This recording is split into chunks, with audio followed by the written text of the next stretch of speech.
Let's dive into a question that I think a lot of us wrestle with, maybe more than we'd like to admit. Why is it that all the knowledge you picked up, all those books, all those videos, all the courses, why doesn't it seem to be, well, working? Just take a second and be honest with yourself.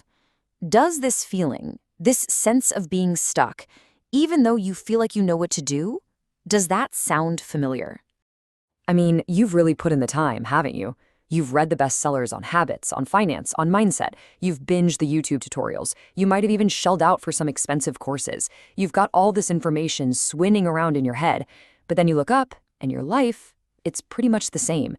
The bank account, the job, your daily routine, nothing's really changed. So, what gives? If you've ever felt that deep frustration, you're definitely in the right place. Because today, we're going to get to the bottom of it. We're going to pinpoint exactly where that frustrating breakdown between knowing something and actually seeing results is happening. And there it is, right there. This is the heart of the whole thing, and let's just be real about it. Your problem probably isn't a lack of knowledge. It's a lack of action. The real issue is when we start collecting information instead of making changes. Okay, so this leads us to our first big idea, this trap I like to call the dangerous illusion of awareness. It's this weird, backward situation where the more you learn, the less you actually do. It's like you're paralyzed by all the information. You know, we're all kind of sold this idea on the left, right? Just accumulate more knowledge and poof, your life gets better. But the tough reality for so many of us is what's on the right. The more you know, the more there is to analyze, the more there is to plan, and you end up doing less and less. And here's the little mind game we play on ourselves. The act of learning. It feels good. It feels like you're making progress. You get this little hit of satisfaction, a sense of accomplishment, and we start to mistake that cozy, good feeling of being aware for actual real-world change. And you know, this is why that good feeling is so seductive and so dangerous. It's a shield. It protects us from the hard stuff. It lets us avoid the pain of finally making that tough decision or taking a risk that might not pay off. It saves us from having to be truly disciplined with ourselves or from the discomfort of putting all our focus on just one thing. This becomes the theme song for being stuck. Oh yeah, I know I need to do that. I've read 3 books about it. I'll get to it later. Sound familiar?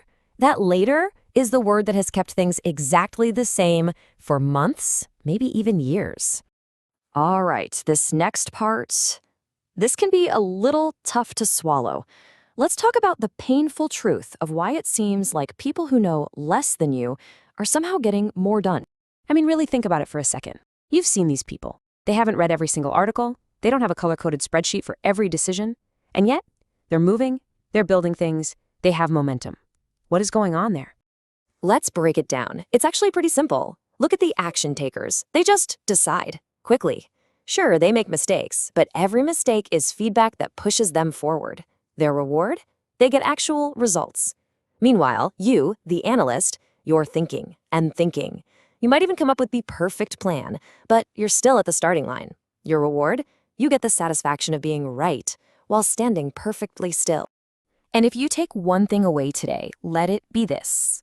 Life, the universe, whatever you want to call it, it doesn't give out trophies for having the most perfectly researched plan. It rewards people who make a decision, any decision, even a flawed one, and then start moving.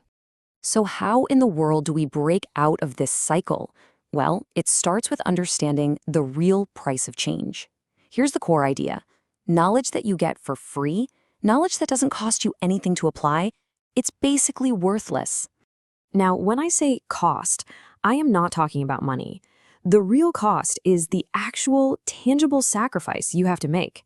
It's the price of admission to turn what you know in your head into who you are in the world. It's all about what you're willing to give up. So what does this cost look like in real life? It's quitting that comfortable habit that's secretly holding you back. It's saying no to that easy distraction you always run to. It's finally, definitively closing the door on that backup plan that's been your excuse. And maybe the biggest one of all, it's accepting 100% responsibility. No more blaming, no more excuses. Just let this one sink in. If applying what you know hasn't forced you to give something up, a bad habit, a comforting excuse, some of your free time, then it's not real knowledge. It's just trivia. And it has absolutely no power to give you anything new. Okay, so all of this leads to one critical moment. The the moment of truth. This is the point where all your reading and watching and learning actually gets put to the test. Your awareness isn't really tested on a bright sunny morning when you're feeling inspired and journaling about your big goals. Nope. The real test comes on a random afternoon when you're tired, when you feel scared, when you're full of doubt, and everything in you wants to go back to the old, easy way. That is the moment of choice. You can talk a big game. You can explain all the concepts perfectly, but none of that matters. The true, honest measure of your awareness, of your growth, is the choice you make when you're under pressure. All right, let's pull this out of the world of theory and make it totally practical. Right here, right now. We're going to do a quick little exercise to connect everything we've talked about to your life.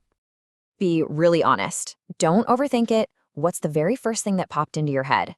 That one big, important decision that you know you need to make, but you just keep kicking it down the road. Now, let's think about that real cost again. But this time, what's the real cost of inaction? Not the risk of what might happen if you make the choice, but the guaranteed price you are paying every single day by doing nothing. What kind of future are you sacrificing by staying put? And really, this is what it all boils down to. This is the last thought I want to leave you with. As long as your knowledge is just a source of comfort, a good feeling, instead of a reason to change your behavior, your life will not change. It just won't. The choice, like always, is yours to make.